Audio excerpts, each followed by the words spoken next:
Are you ready to set your mind on truth this morning or this afternoon or this evening or whatever time of day you're listening to this audio? Are you ready to set your mind on truth? That is what the morning mindset is really for, is to encourage you with truth from God's Word so that you can do something with it. And that something is to set your mind on it. We're told in Colossians chapter 3, we have a responsibility to set our mind on things above. And that means set our mind on the truth of God, reality as God sees it, as He looks down from heaven on the world. You see, and it has nothing to do with where He sits. It has to do with His position of deity, His position of Godheadness, if I can make up a word there. He sees absolutely, and He knows reality as it is, and His Word reveals it to us, and it's our job to set our minds on it, to believe it. And that's really what it means to set your mind on something. It's to not just focus on it and concentrate on it, but to believe it. I mean, you can set your focus on lots of things and not necessarily believe them. But in this case, as we believe what God says is true, we are transformed. Now, that's a really long introduction for where I want to take you today, and that's to the book of Romans, chapter 8, beginning in verse 3. And we've already covered this in a previous Morning Mindset episode to a degree, but I want to dig into it a little deeper. It says, God has done what the law, weakened by the flesh, could not do by sending His own Son in the likeness of sinful flesh and for sin. He condemned sin in the flesh, in order that the righteous requirement of the law might be fulfilled in us, who walk not according to the flesh, but according to the Spirit. That's a long sentence, so let's walk through it carefully. It says, God has done something for us.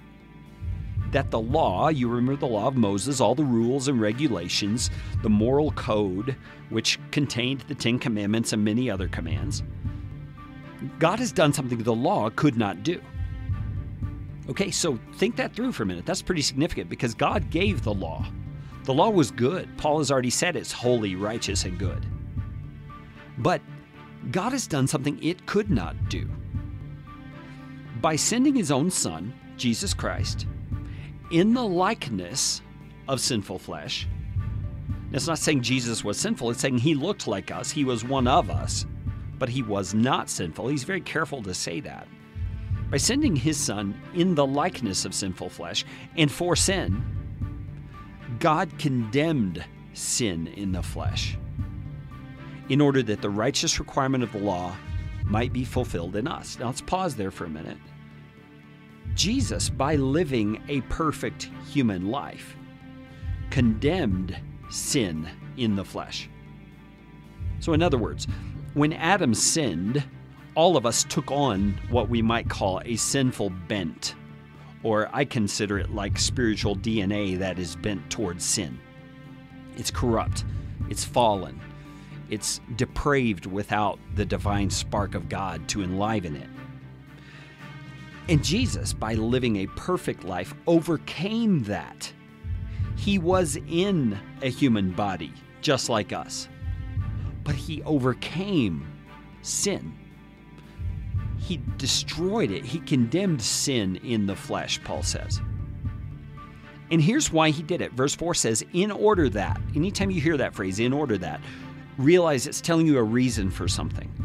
He did it in order that the righteous requirements of the law, so the things the law says we must do to be holy and acceptable before God, might be fulfilled in us. So let's say it again very carefully.